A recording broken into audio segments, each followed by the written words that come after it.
Welcome to the Optimal Bio podcast. At Optimal Bio, we don't just balance your hormones, we balance your whole body. Our conversations range from nutrition to medicine with an emphasis on wellness tips to support your health journey. If you like what you hear, find us on the web at optimalbio.com and follow the podcast so you don't miss an episode. Thank you for joining us on the Optimal Bio podcast today. I'm Tyler Brannon, the CEO of Optimal Bio, and I'm joined with Christian Davis and Candy Brown. They are both NPs at Optimal Bio. Christian is in our Charlottesville location, and Candy is in our Wilmington location. Thank you both for being on today. Yeah, thank you for having us. Glad to be here. And we are talking about women's health, which we are super excited to talk about. They see it every day in practice and throughout their careers, but really we're going to dive into hormones with women, overall women's health, and the role nutrition and wellness play. And so, let's start with what is the definition of a hormone before we dive into the importance of them, right? We need to know, what are we talking about? And the simple term of the definition of a hormone, it's the body's messenger. So it is what's telling, each organism what to do, what to create. So I would say those are pretty important things to do for our body, right? Yeah, Extremely. 100%. Yes, right? Just a little bit, telling our bodies what to do, how to function, how to live. So to start, let's go over just, baseline, the importance of hormones. What do hormones do? Why do we need them to live? And then we'll break it down going into testosterone, estrogen, and progesterone. Yeah, so I can start. So we have a lot of different hormones in our body. And like you said, they're all messengers, right? So they all have their jobs. A lot of them have a lot more than just one job. So it's not just, I message for this one thing and that's it. They have hundreds, if not thousands of jobs in our body. Everything that takes place in our body, from neurotransmitters in our brain to our heart, our lungs, our kidneys, everything requires hormones. So yeah, they're everywhere. They're everywhere. Yeah. And so let's start with testosterone. So how many roles does testosterone have? Why is testosterone important? Do women have testosterone? Oh, yes, we definitely have testosterone. There's about 500 functions that testosterone has in our body. It's a very important hormone. And, most people chalk it up to a man's hormone, but no, it is definitely part of us girls too. And we need it. It's so important. It is like the gasoline to a car. So it's the gas to our body. Actually, women produce about three times the amount of testosterone than estrogen before they enter menopause. So we actually produce quite a bit. And it's produced in our ovaries. So where estrogen comes from, testosterone comes from as well. So I would say with 500 functions and women producing 3 times as much as estrogen, we need it, right? And so what are some symptoms of low testosterone that we'd be experiencing?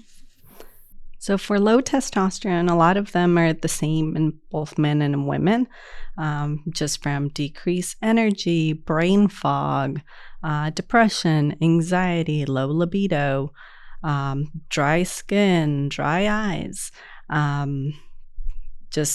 and things that we can't see, right? So a lot of these are things that we don't even know are happening. So decreased bone mass, decreased muscle mass, increased risk of heart disease, diabetes, the whole metabolic syndrome.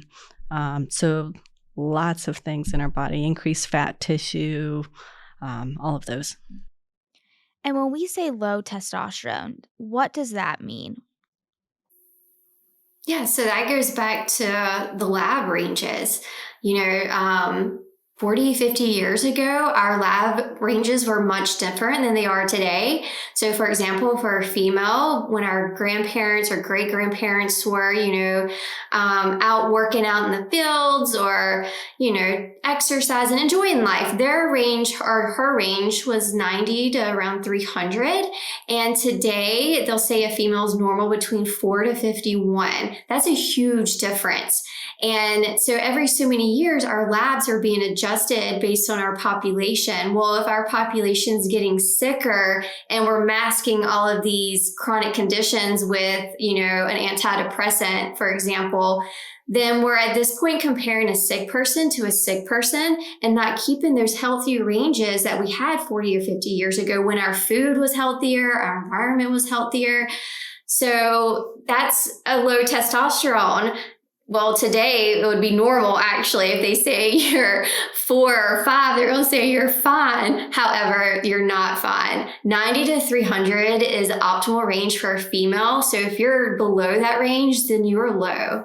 Yeah, and unfortunately, as a country, instead of saying, hey, why is everyone testosterone getting lower? We're saying, well, it doesn't matter. We're just going to move the goalposts so that way everyone fits in. And then even though you feel horrible and you have all these things going on, it's okay. That's normal. It's just part of aging.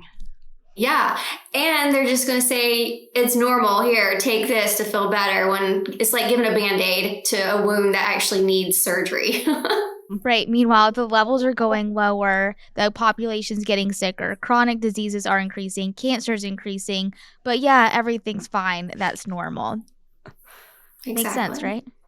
Yeah, of course. Yeah. And Candy, you brought up antidepressants. Does testosterone play a role in, mental health, specifically with anxiety and depression? Yes. Oh my gosh. Testosterone is so good for anxiety and depression.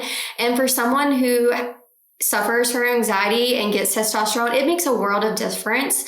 So what happens is our brain doesn't necessarily have pain receptors. And so when our brain has been inflamed or under trauma for a long period of time, it's going to come off as anxiety, depression, brain fog, lack of focus. Testosterone is one of the hormones in our body that's actually responsible for repairing the damage and inflammation that has occurred over a long period of time. Well, if you don't have that testosterone anymore, there's nothing there to repair it. And so now you're going to experience the anxiety, the depression, the brain fog. Right. And then because, we always throw around testosterone has 500 functions, but really diving into that, because then it shows it really touches your brain, so many parts of your body. And it might be dependent on the person's symptoms. Where are they lacking? Where's that testosterone needed in their body? And I think it's huge just to understand the role of testosterone, how it plays in your physical health, your mental health, to be like, okay, like this is why this is happening. It kind of gives yourself grace to figure out the root cause. How can you be able to have tools in your toolbox to fix it? Yeah, and most of these chronic diseases are all due to inflammation, right? Whether that's cardiovascular disease, everything, it's inflammation. And testosterone naturally helps decrease inflammation in our body. A lot of it we can't see, but we feel, such as like decreased depression, decreased anxiety, or even those aches and pains that they tell you like, oh, it's fine, you're getting older. Well, it's not fine. There's a notice there, there's pain because something's happening. So then testosterone comes in, helps decrease that inflammation. Those aches and pains tend to get better and go away. Right. And just because it's common that when you get older, you get aches and pains or headaches or start gaining weight, that just doesn't mean that is what should be happening, right? And there's so many studies around the world currently, and before, countries that have a lot less processed food, their hormones are still at a higher rate, and they have less, inflammation, chronic diseases, these aches and pains that we see as, oh, they're normal with aging. No, it's normal with a sick population. And we went over kind of like those symptoms that we see day to day, from fatigue, brain fog, anxiety, depression, aches and pains with low testosterone. But what about like preventative care? So, how can, with your testosterone being in optimal ranges, help prevent sicknesses as you age? Yeah, so it helps decrease a lot of the inflammation that we will experience from our foods and our environment and our stress. It's going to help decrease all that and prevent a lot of the chronic diseases we can, come across when we're under a constant state of stress and inflammation. It also helps, regulate our insulin and blood sugars, and that's pretty big chronic disease that's going on right now with the diabetes. And so testosterone is one of the things that's going to help make sure that, our pancreas is regulating this insulin and that we're keeping our blood sugars under control. Of course, many things go along with that, diet and exercise too, but that's one of the ways it's going to help with prevention. Yeah, another big part of that is cortisol, right? So the only time our body has time to kind of bring down those cortisol. So cortisol is that stress hormone, which is natural. We need it, our body needs a certain amount of stress, and that it expects that, but too much stress and not being able to go into that deep sleep at night, which is when our body can recover and decrease cortisol levels and kind of fuel back up and be ready for the next day. When that's not happening, those cortisol levels stay up, which then you become more insulin resistant, you have mood changes, and it's this big old circle. You feel awful, then you go about the day, you don't have the energy to work out or do any of the things that can help you feel better, and then you have a hard time sleeping, and it just gets this never-ending circle of chronic stress and causes all the other issues. So testosterone helps you get into the nice deep sleep that we all crave. We all crave and we need, right? It's our one time that our body can fully repair, especially our brain. Speaking of our brain health, what role does testosterone play, in brain health, heart health, our bones? Yeah, testosterone is super important for all three of those, and we need all three to live and breathe and function. So testosterone is going to help repair and rebuild our bone. So, as we're getting older, we'll start losing those hormones, and because we're losing those hormones, then our bones are going to become weak and brittle. We don't have the hormones necessary to protect them, repair and rebuild them. And it's also just going to help our heart not work as hard. So it's going to decrease that workload. It's going to make those arteries nice and elastic and not so stiff. And then with our brain, it's going to make sure those nerves and neurons are getting repaired from the damage we've experienced over a long period of time. So keeping everything firing like it should, so we don't have the brain fog, and helping to prevent dementia and Alzheimer's as we get older. Right, because don't they think, because, there's a lot more women get dementia and Alzheimer's than men, that is because we have such a drastic drop in hormones when we're getting closer to that menopause age.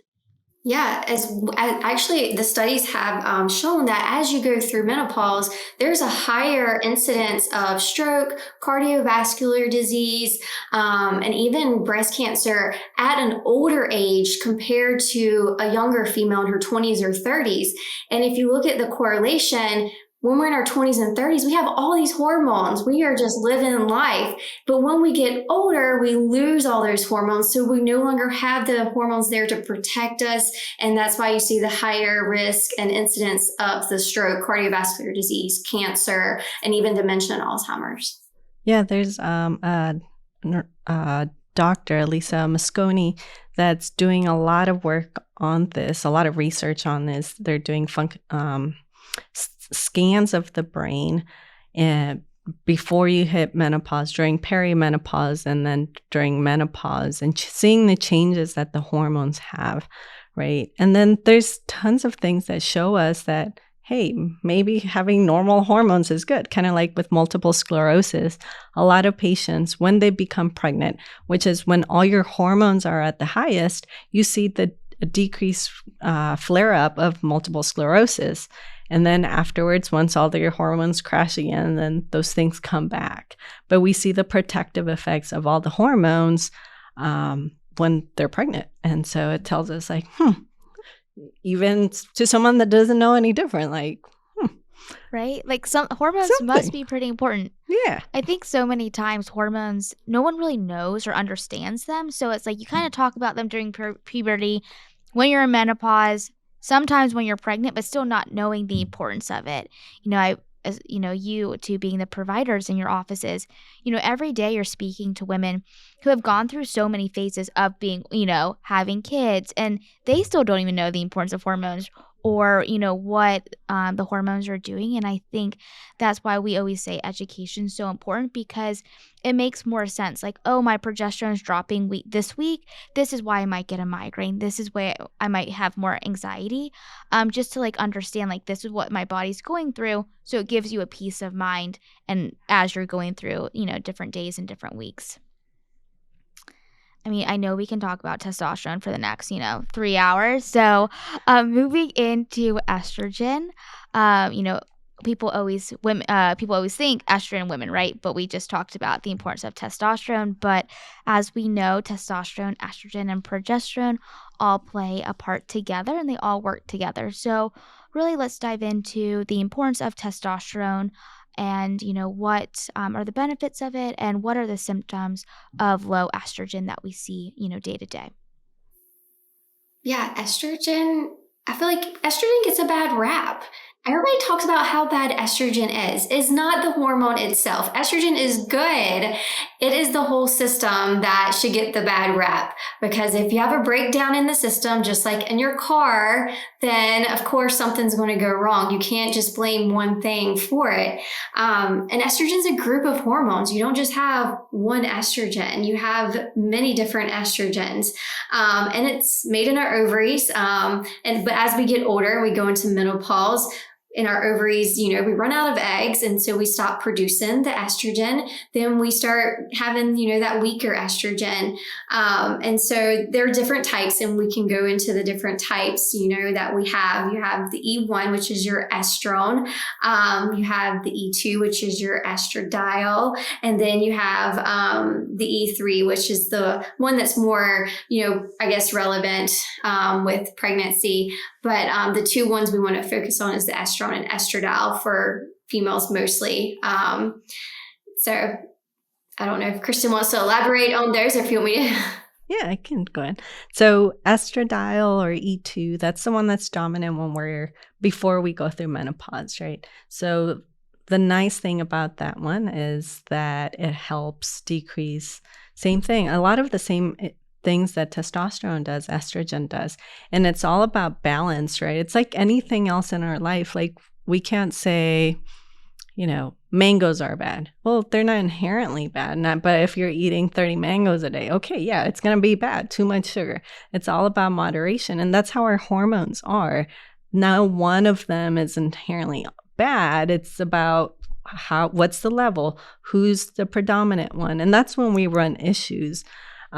Because of those imbalances. But what normally happens is, like I said, E2 should be the dominant one before we hit menopause. Once we're in menopause, E1 takes over, and we don't make as much E2, which unfortunately E1 does put you at higher risk for heart disease, blood clots, cancer, all of those things. And that's why when we're young and all our hormones are balanced, we are less likely to have heart disease, diabetes, cancer, all of those things. It's that imbalance of hormones as we age that kind of becomes an issue. And, we talked about estrogen getting a bad rap, right? So, and I think it's because everyone hears about estrogen's bad, estrogen in our water, estrogen in our food. But what is it? It's xenoestrogens that are in our food, in our water, that are causing our hormones to drop at a lot quicker rate than previous generations. So let's kind of dive into what are xenoestrogens, and what are they doing to, our hormones, specifically testosterone and estrogen. Xenoestrogens are estrogen-like molecules, and we get those from all kinds of stuff. Anything from plastic, so like plastic water bottles, plastic containers, PVC piping, Roundup, even some of the meat, right? Cows and chickens, they're given estrogens to make them fatter, make them produce more, all of these things. And all these xenoestrogens, or estrogen-like substances, end up telling our brain, hey, estrogen's really high. And our brain is like, oh my goodness, how can I fix this? Because our body's always trying to find that balance, right? So then our brain, the only thing it can do is say, hey, you need to quit making so much testosterone, because guess what? Testosterone makes estradiol. So then we're seeing decreased testosterone and decreased estradiol. And then all these xenoestrogens are taking over and causing chaos in our system. And that is how estrogen gets a bad rap. I remember a few months ago we were training some of our new staff members and they're like, "Yeah, we don't like estrogen, right?" And I was like, "No, no, no, we love estrogen. Testosterone, estrogen, progesterone all need to work together. It's xenoestrogens that we do not like." So what are some symptoms that we see of low estrogen? Yeah. So when we're low on estrogen, some females will notice they're having maybe some hot flashes, mostly at nighttime, trouble sleeping, vaginal dryness, painful intercourse, decreased libido can actually occur as well, mood swings, dry skin. Estrogen is really good for your skin if you didn't know that. So all your ladies trying to prevent wrinkles. Exactly. You need your hormones. Exactly. Low estrogen can also cause hair loss. You know, we all want some nice, beautiful, thick hair. And we're complaining we're losing our hair as we get older. Estrogen. It can also cause our bones to be weak and brittle, brain fog, difficulty concentrating, depression, anxiety. Also, you see a higher incidence of, like I said before, dementia and Alzheimer's. Estrogen is very important for protecting our brain and keeping us healthy. I was at a conference a few like last year, and it was like a 3-hour presentation on estrogen. And I'm like, I need to bathe in estrogen. Like I'm like, Right? because yes, because of the importance, like with your brain, and of course we all want good skin and hair, right? But very superficial of the benefits of hormones. But also we want that, right? As you're aging, you want to age gracefully, physically, mentally, and you want to feel good because that's you, right? And who you are really makes a difference, right? So let's round it out with progesterone since we need all three. So go over, what role does progesterone play and symptoms of low progesterone? Yeah, I love progesterone. Progesterone is our cool, calm hormone. It is good. I think just like estrogen, progesterone gets a bad rap too. And, it's a great hormone and it's produced after we ovulate. So you have to ovulate to produce it. And of course, if you're menopausal, you're most likely not producing that either. So you have to be given that. But progesterone balances our estrogen. I always say it keeps our estrogen in check. So that's kind of where you run into the issue if your estrogen and progesterone are not balanced. So you need progesterone to balance that out. Yeah. And depending on what part of the body you're looking at, it's how estrogen and progesterone are going to work. In some places, progesterone makes estrogen work more. In other places, it kind of suppresses it. Other places, it just works hand in hand. So like a big part of this is uterine protection, right? So if you still have a uterus and you're getting estrogen, you're going to get progesterone because when it comes to uterine health, estrogen can make you make more cells, make the lining of your uterus thicker, your endometrium, and we don't want that. We don't want it to be thick and producing lots of cell. That puts you at higher risk for cancer. So that's where progesterone comes in. It helps decrease that and balance that out, keeps your endometrium lining nice and thin, keeps everything balanced. But in other places, it can kind of boost it. Other places it decreases it. Progesterone can help block aldosterone receptors, which can be issue with water retention. So a lot of times we start hearing, "Oh, I'm just retaining a lot of fluid." Well, it's part of your hormones as well. It's we need both of them. Also, estrogen helps prevent bone breakdown, and progesterone stimulates osteoblasts, which are the cells that help you make bone. And testosterone also helps with that. It helps you make the cells that keep your bones healthy. And bone health is very, very important, especially as we get older, because as we get older, if you fall and have a break in one of your major bones, the mortality rate goes up a lot within a year of that break. So we want to prevent that, right? We want to keep the bones healthy. We want to keep the muscles healthy, which is what keeps us balanced, keeps us from falling and tripping and having fractures. And I was reading a study the other day that between the age of 30 and 40, you can lose 8% of muscle if you don't work out. And so, like you were saying, people think of muscle just to be strong in the gym, but muscle is what keeps you healthy, keeps your immune system, your serotonin, right? Keeps your bones healthy. I was like, if that is not a study to go to the gym and get testosterone, then I'm not sure what else is. So, talking about progesterone, we talked about it as a whole, what the importance of it, kind of what it does during menopause. But can you speak to the importance of progesterone, throughout your cycles, how it fluctuates and symptoms of low progesterone, high progesterone, depending on where you're at? Yeah, so like Candy said, our progesterone levels normally go up after we ovulate. It's also known as the pregnancy hormone. That's what's going to allow us to maintain a pregnancy. And then, so progesterone goes up, you ovulate, everything's cool, but there's nothing there, the egg doesn't get fertilized, and progesterone goes back down. In some people, if progesterone is kind of low and it's go sorry. If it goes down too much during that time, that PMS type period, that's when you can experience things like severe PMS or PMDD. And some of that is almost like a withdrawal from progesterone. So it can cause a lot of issues. So sometimes it's just used during that time to keep those things from happening. So, like, how some people get like more anxious or depressed during, like, right before they start their period? Is that because of the drop in the progesterone Exactly. Yep. Mhm. and like migraines? So, really, getting your progesterone checked or hormone checked right at any age is super important, especially if you're having these symptoms. Yeah, progesterone affects all of that. It can even cause spotting. If you're still cycling, it can cause you to spot as well Hmm. when it's low. It can cause weight gain. It affects your sleep tremendously. And you Hmm. mentioned the headaches and the anxiety. So, yeah, when your progesterone gets too low, then you can definitely have those headaches as well as anxiety and just mood changes. So, it's a very important hormone, and we all need it.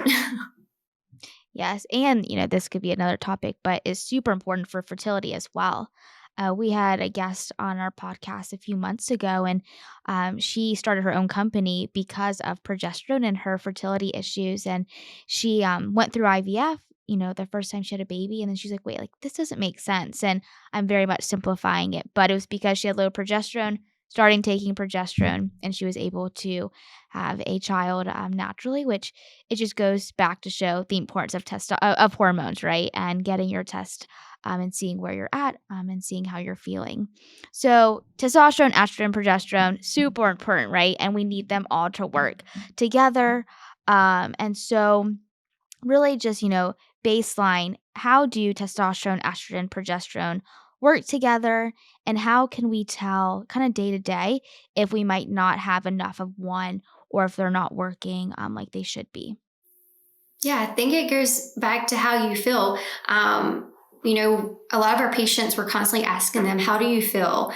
Because symptoms can tell a lot. Of course, labs help, but how a person feels, they know their body better than any of us. So if we're super fatigued, we have brain fog, a lot of anxiety and depression, or maybe we're married and we just don't feel like having, intimacy with our significant other, that's not okay. You should be loving the other person. Maybe we're having weight gain. We're doing all the right things, but we're still, struggling with the weight. We have really dry skin. We're having some hair loss. We're just not feeling good. We're not able to recover after our workouts. Maybe we're just not motivated to work out anymore. A lot of those symptoms are hormonal, and it's not okay. That's not normal. I feel like a lot of people come in and they're like, I feel like this is just how it is. And I'm like, no, it's not. You should be feeling good. You should have the energy. You should want to work out. You should be able to lose that weight. You should want to be with your significant other. You shouldn't be having anxiety, depression. It's so many symptoms. And because they affect our whole body, we're going to feel it everywhere. Joint pain's another big one. A lot of patients, suffer with joint pain, and they're doing all the supplements and everything they can do, and they're just like, it's not getting better. You probably need some testosterone. Testosterone's great for decreasing that inflammation. Right. And I think by you, going over those symptoms, I feel like, we all can relate to one to seven of them, right? And so it really brings to life, you know, when we say testosterone, estrogen, progesterone have over 500 functions, you're like, okay, making it tangible, like, well, this is what I can see day to day. This is how I'm feeling this way. And then really understanding where we get those lab values from and the normal ranges on labs, it really paints the whole picture right. And I think it also makes people feel more comfortable in understanding, like, hey, this is why we're going through this. This is what's happening, and that there is a solution as well. And then talking about our sex hormones, we can't forget about the thyroid hormones.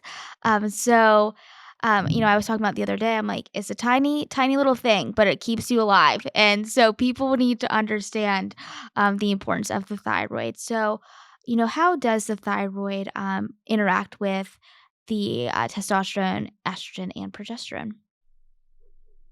Yeah. And the thyroid is one of those things that also has hundreds of functions in our body, right? So almost every cell in our body is impacted by thyroid hormone. And it works hand in hand with a lot of the symptoms that low testosterone, low estrogen show are also the same things that we see on patients with low thyroid hormone. And the reason that we look at both is because if one is off, the other one's going to be off, or it's going to be trying to compensate for the lack of the other one. So if we tell you, okay, well, your hormones are okay, but your thyroid's horrible, but we're not going to mess with it, but well, you're not going to feel good because a lot of these things go hand in hand. So you need both of them to be balanced. And we look at all of that. Of course, we look to make sure that you don't have autoimmune thyroid disorder or autoimmune disorder called Hashimoto's, which is your body just attacking itself. And that at some point it can start attacking the thyroid, and then it can cause your thyroid not to work well, which then can cause a lot of the same symptoms like fatigue, weight gain, dry skin, dry hair, thinning hair, losing hair, mood changes. There's a lot of studies that show, especially your free T3, if that's low, it can cause a lot of depression and anxiety. And there was one study that was talking about the effects on patients that had not been responsive to antidepressants that had bipolar disorder, and they fixed their thyroid, and all of a sudden they're responding to treatment and feeling better. So it's super important, and it goes hand in hand with your other hormones. So you have to make sure both of those things are balanced. Yeah, especially, back, the 40s, 30s, even the 50s, when women would go through postpartum, they were like, these women are crazy, right? And like they just thought they went crazy. But it's like, but understanding the role that hormones play, thyroid plays, it makes sense. It's like, yeah, they technically may have looked like they were going crazy, but this is why, this is what was happening to their mind, right? But we just didn't have that full picture then. And why do women usually have thyroid disorders more so than men? So that goes back to your other hormones being balanced, right? So if we tend to, again, lose our hormones a lot faster and sharper. For men, testosterone does go down with age, but it's a much smaller decline year to year. Whereas with women, it's like this crazy sharp arrow down. And that is going to throw off your thyroid. You don't have the hormones to help your thyroid work well. Because they all help each other. Progesterone helps increase the activity of the thyroid hormone.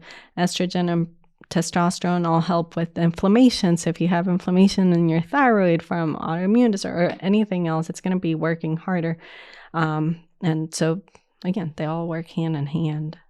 And especially like, throughout a woman's life, what about going through pregnancy or being on birth control?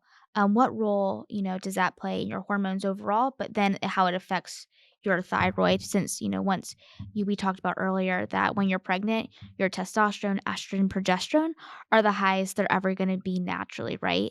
But then as soon as you give birth, they essentially go to zero, within hours. So for birth control actually depletes your selenium, zinc, and tyrosine, which are tyrosine is an amino acid. Selenium and zinc they're all minerals that your body needs in order to be able to turn T4 into T3 and make healthy thyroid hormones. So when you're adding these fake hormones, right? So the way birth control works, it's basically a negative feedback loop. It keeps your body from making your own hormones, and it floods your body with these fake hormones.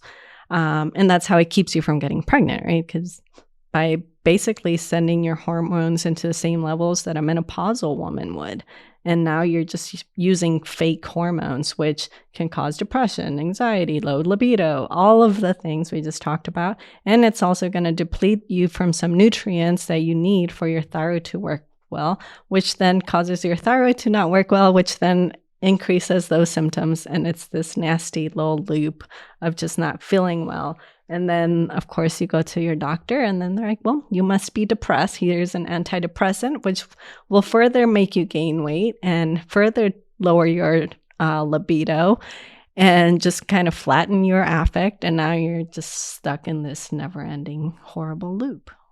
Yes, no, that does not sound good. And I think that's why, really bringing up this conversation of hormones, it can affect all of us at any age, right? So, with environmental factors causing our hormones to decrease at a lot quicker rate, we're starting at a lower rate, than our grandparents were at. And then, things like birth control or antibiotics or different medications, we're not understanding what role they can be playing in our hormones level. And I think especially too, kind of mentioned it about postpartum. Like I'm so thankful I worked at Optimal Bio, just to like for so many reasons, but especially understanding the role of hormones for our mental state. Because it's like everyone talks about postpartum depression, postpartum anxiety, but no one talks about the why because I don't think anyone really knows, right? And so, as soon as we give birth, our hormones go to zero. And what did we just talk about, for the past 40 minutes, right? The importance of all of our hormones. And I think just by having that open conversation, we're understanding of like, okay, this is why I feel this way. This is what's happening. Not just like, I mean, I've never had a kid, but it's going to be an out of body experience regardless. But I think just having that open conversation so women can, talk about it, seek help, and understand what's going on. Yeah, and it's about making educated decisions, right? So I'm not here to tell you, hey, you can't be on birth control if that's what you need at that time in your life. Well, that's okay, but you should know that hey, it's going to deplete this thing. So maybe do things that are going to help your thyroid. Maybe take some supplements. Maybe look at the different types of birth control and opt for maybe something that's non-hormonal or doing different things that might, improve those things. And just being educated because no one ever tells you that, right? So I remember being young and went for birth control. No one ever told me, hey, this is what's going to do to your body, what it can do. I was just told, hey, this is going to fix you. Here you go. Have a good day. Right. You don't want to break out. You don't want to have cramps. Like, here you go. But it's like, well, let's have a conversation and then choose what you want, but just being able to understand it and have that educated decision. Yeah. Right. You grow up going to the doctor, trusting them, but then it's like as you continue, you're like, wait, I need to do my own research, my own education, and then make that decision. So let's, switch a little bit and go to nutrition and exercise. So what, nutrition pieces, of course, is going to look different for everyone, but just those staples that foundational for nutrition that you live by, you tell your patients, your family, your friends, because there's a lot of information out there, but I think you can make it pretty simplified, right? That you can take day to day. Yeah. So food is fuel for our body, right? And so just being fully aware of what you're choosing to put in your body to fuel it. I think if you think of it that way, and you're like, okay, what am I putting in my body to nurture it? That way, preventing disease, making sure my hormones are nice and healthy. Then I'm not going to go down to the fast food joint and give myself hamburgers and French fries. That's not going to nurture my body. If I think of it that way, I'm like, "Oh, gross, that's not good. That's just a bunch of junk going in my body."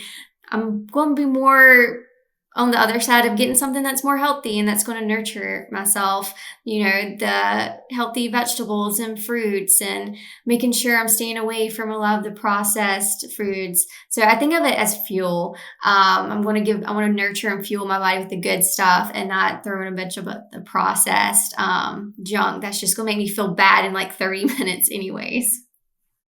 And I think that's such a great way to look at it because food is either going to hurt you or help you, right? And what creates your cells, your serotonin levels, right? And so looking at food that way, it's like what will nourish me, what will make me feel better, I think. And then it makes it easier to make the right decisions because you have that understanding. Because I don't think it's talked about enough. Food is very addictive, right? And it's one of our biggest drugs. And a lot of processed food has chemicals in it that makes you addicted to it, right? So I think having that, we go back to, right, that education and that understanding of, feeding yourself right is loving yourself, right? Respecting yourself. Exactly. Yeah. And, again, about that balance, right? Same thing goes with food. Same thing goes with everything. I mean, the world runs on a very slight balance, right? Everything has to be balanced for it to work. And we're no different. That's what comes with food. So, trying to choose the healthier options. I like food. I'm a foodie. If I'm traveling somewhere, I'm Googling places, and I love finding a good place that uses locally sourced stuff. And when you do go out, this isn't saying that you can never go out. You can only eat a salad and a piece of chicken and that's it, right? It's not that. It's about making wise choices and like looking for the healthier alternatives. So if you're in a pinch, you're on a drive, right? And you're like, oh man, I have to get something on the road.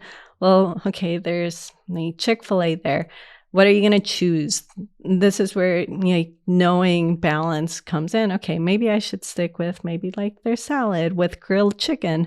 And now you're getting your protein, you're getting your greens, you're getting some of them they put beans or whatever it is. Trying to make healthier choices when you're out there and you don't have another choice, right? But when you can cook, making your own food, that's the best way that we know what we're putting in our body, picking our food, doing those, finding a good relationship with food. And I think that's a big part that unfortunately as a country, we have a pretty sick relationship with food. We see it as either something that's going to fill a void when, we're stress eating, or something that's bad. Oh, I'm eating too much. But it's not. It's our fuel. So we need to look at it with love and choose things that make us feel good, right? So why choose something that is going to make you feel bad in an hour or two or the next day? Just being more mindful of your choices and knowing that it's all about balance. You need protein. When you're choosing your carbs, maybe instead of getting regular potatoes, maybe you're going to get some sweet potatoes. Like doing little changes like that make a big difference. Instead of getting soda, maybe just get some water and squeeze some lemon into it, something like that. Like doing little changes make a huge, huge difference. Exactly. It's those daily habits, those daily choices.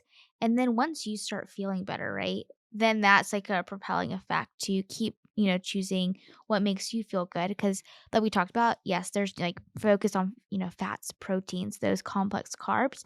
And then how do you feel after, right? And, someone may love spinach, my body may hate spinach, right? So really listening to yourself, and I think really being mindful, it's such an art, especially in this day and age that you have your computer, your phone, like there's so much going on, but really just sitting in silence and quiet. And what does that look like to you, right? And so that you are able to really be in tune with your body, right? Because you know it the best, right? And so trying to figure out what works best for you. Yeah, and your body will actually start craving healthy Mhm. foods. Like at a cellular level, your Yeah. body craves healthy foods.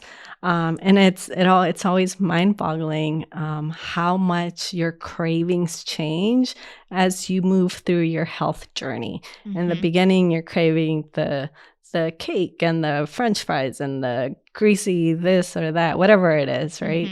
Mhm. And as time goes, you're like, man, I really just want a nice chicken breast with some veggies. That Yeah. sounds really good. It's like, whoa, okay, cool. It's wild. Yeah. Yeah. Good piece of chocolate. Like, Yeah. Nice dark It's just about, chocolate. Oh, creating a new habit, hmm, and learning how to rethink. We've been Exactly. taught and given this food for so long that that's what we're used to, and we don't know. Many people don't know, you know, what's healthy and what's not healthy, and what's considered healthy. That's the thing, there can be so much information out, so it's like, "Wait, where do I start?" Right? And it's just like, if you just take it day by day and, like and just small things, like, if you drink soda, okay, let's start with that, and how many do you drink, right? Because you want it a lifestyle, you don't want these, like, peaks and valleys that you do really well and then you go, off of it. You wanna make those lifestyle changes so that you can be healthy and enjoy life. Because no one likes feeling sick after food, right? If you really think about it, or if you get a headache after eating certain things. Like, you can feel it if you really wanna listen to your body. Yeah, exactly. It's just small steps, a little bit here and there. Don't try to go cold turkey on everything because you're going to set yourself up for failure. I mean, pretty much will. Just start cutting back a little bit here and there. And then eventually you'll get in that habit of when you're shopping for food, looking for those healthier options. You're no longer going straight for the sweet stuff or the fried foods. You've now created these little habits over time where your choices are better. Yeah, if you just wanna do a quick Google search on canola oil, vegetable oil, it will really help you make your decisions much quicker. Exactly. Yeah, it's and then, we can keep going on these topics for so long, but just that education piece, I think it's so, so crucial because then it helps you make those decisions. So it's not like, "Oh, I'm just not eating this because I shouldn't," right? But it's like, "What is it doing it to my body? What Why? is it doing to my brain? Mhm.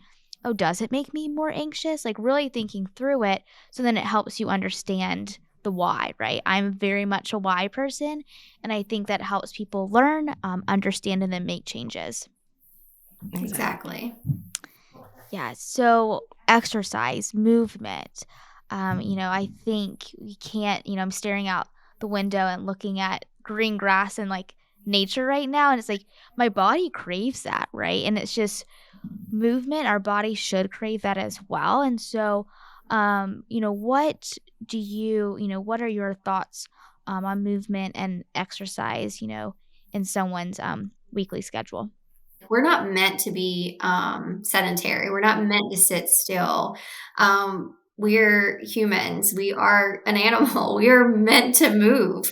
And so I think everyone should engage in some type of movement daily, weekly. And that can be different for everybody. That's not saying go outside and ride a bicycle or go for a run. Find what works best for you, but you should move your body every day. It is not ideal to be sitting still for long hours all day, every day, because that's just not how we're built. And exercise is important, and not just how we feel, but it's going to, increase a lot of those good hormones to help alleviate a lot of anxiety and depression. Some good feel good hormones. It's also going to help in the detoxification of some excess hormones that you don't want to hang on to. So we want to sweat and get that out.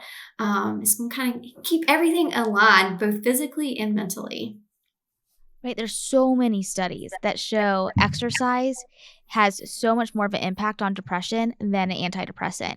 And so it's super important. And, talking about building muscle, building bone, those daily habits for exercise. Christian, what Yeah. about you? If you want to build testosterone, exercise. That's just the natural way to boost your testosterone, right? And like Candy said, everything's for a little different for everyone. Hmm. And some people, if you don't exercise, guess what? I'm not telling you to go out there and do weights. Go on a walk. If Hmm. that means one block a day, one for a week, that's fine. I don't care as long as you do it, right? And with time, you build on that. But I think sometimes we fall into these things and we have an idea what exercise should be, and we try to do those things and it doesn't go well because you go from not doing anything to all of a sudden going to a gym and pushing and trying to keep up with the person next to you, and then you feel awful because hey, you just did all this stuff that your body was not ready to do, and then you don't want to go back and do it. So I always tell people, Mike, wherever you're at, one more step. Just Mm-hmm. one more step. Take that extra step. I love walking. I think everyone should walk every day. If you can walk outside, even better, just because we get that natural vitamin D. And just being outside, in nature helps your body heal. Um, if you can go outside and walk on the grass barefoot, it's even better. You Mm-hmm. get, some grounding, and just being out in nature is amazing what it does to our body, because that's where we're meant to be, right? We're not meant to be inside a house surrounded by four walls and no windows all day. That's not how we're meant to be. So, um, whatever exercise looks for at you, like as long as you're doing it, whether that's Mm-hmm. going to a gym or doing it at home, doing YouTube videos, doing your own thing, just do a little. The wonderful thing about the internet is that there is Mm-hmm. so much information out there, and you can find all kinds of exercises. If you're even like if you're in the office, I every day I try to stand up at some point throughout the day and move around and do some stretches. If I can, I'll go on a small walk outside in the middle of the day, because it helps clear your brain and you come Mm-hmm. back recharged and you can focus again. So anytime that I feel a little overwhelmed, I'm like, okay, I need to go outside for a second and just walk real quick and come back, and you feel better just from a small walk. Yeah, you really do. There's so much with exercise and nutrition. It really impacts your mental, your physical, how you feel, what you're gonna do. And I love that, you start with a walk, right? And I talk about this all the time. People forget about how great walking is. Walking is one of my favorite hobbies. I love walking, but it's so good for your body. You are usually outside, and then you start there, right? And then do some squats. You could do squats at home, right? It's just make it how it will work into your schedule, but you need to put it in your schedule, right? Because it is so important for your mental health, your heart, your lungs, your bones, your muscle, your serotonin. Yes. Exactly. That's a good hormone. Right? We want that serotonin. Yes. So, we've talked a lot between hormones and thyroid, birth control, nutrition, exercise, but really, for each of you, the question is just how do women's health and how we tie all of this together? Just kind of your thoughts on the importance of how they all work together, and what we can do in our daily lives to help these things. So for me, obviously, so hormones, I don't know. I know it sounds silly because obviously we all make hormones, but I really didn't make much. Just my personal history, I don't make much hormones. And for years and years, I felt awful. Something was off, and I knew it wasn't depression, but that's what they give you, right? Antidepressants, birth control is going to fix everything. And it didn't. It just made me feel worse. It made me feel flat. And now doing this, I'm like, wow, I feel better now when I'm close to 40 than I did when I was in my 20s. My 20s were awful, honestly. It was not an experience I would recommend. um, and, it helped me just put life into perspective. Everything from the little things of like, what do I do when I first wake up? That tiny little glass of water that I drink as soon as I wake up, and that moment I enjoy every morning with my cats and my dog outside and just taking in the sun really sets up the rest of my day. Especially during the week, having that schedule, having that schedule for myself to like do something physical every day, whether that's walking, working out, whatever it is, doing dietary changes that I needed. Because like you said earlier, just because we say, yeah, broccoli is healthy for you, it helps with aromatase and decreasing. It doesn't matter if my stomach doesn't like it, my body doesn't like it, it's not good for me, right? So listening to my body and just doing what feels good to my body, because that's very different for everyone. And just saying it's okay. We're not all the same. And just because I don't fit into that little square that a lot of people fit into, well, that's okay. I fit into this other little triangle over here. And that being okay with that and doing little changes. And then you feel great, right? Exactly. Yeah, you being accountable for your health, what you need, and it's worth it in the end, right? Exactly. Nothing good is without work, and that's really with your health as well. Mm-hmm. You have to put the work in. There's no magic pill. There's no magic to anything for our health. I mean, you have to put the work in. And I think for me, creating those routines, those habits, getting more in touch with myself, knowing what feels best for me, it's super important. And I also feel like for a female, we need to have our hormones checked at least once a year. And that just doesn't get done. I feel like our hormones get pushed to the side and they play a huge role in female health, and we feel it and we know when something's wrong. And I feel like that should be the start of a conversation. Okay, what do my hormones look like? Because they are so important for our health. And just learning to educate ourselves, continuing to read and listen to podcasts like this one, and being your own advocate. I've learned over time, being a nurse to a nurse practitioner, that the healthcare world and even the world around us is constantly evolving and changing every day. And we have to stay on top of that and continue to educate ourselves. So just keeping up with what's going on and what I can do to better myself and be my best advocate for myself, and just finding alternative ways. Mainstream medicine is not the one all be all. Like, there's other ways to help us heal and grow, and finding those ways is really important because most of them are more natural and healing. So that's, kind of how my journey is, just taking it one day at a time and finding what works best for me. I think that's the biggest thing that you both hit on. Like, you are your own advocates.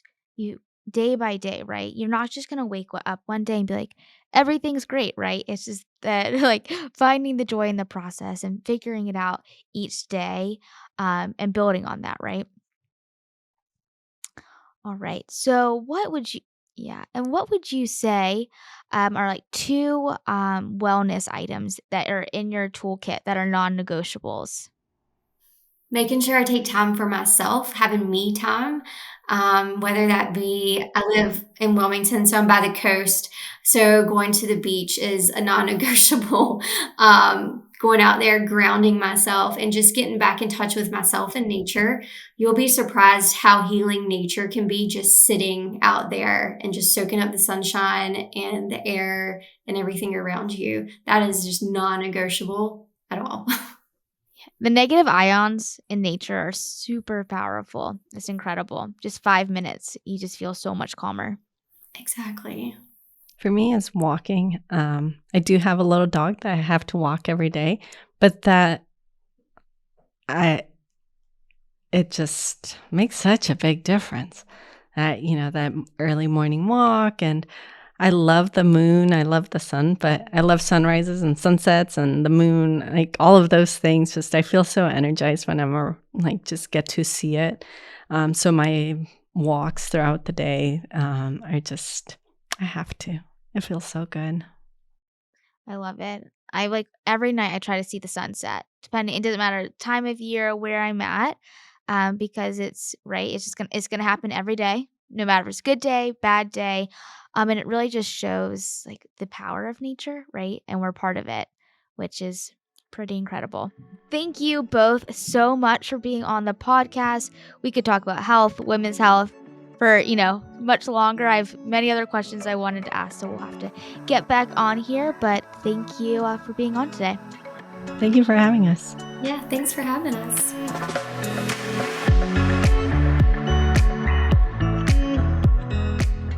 This has been a production of Optimal Bio.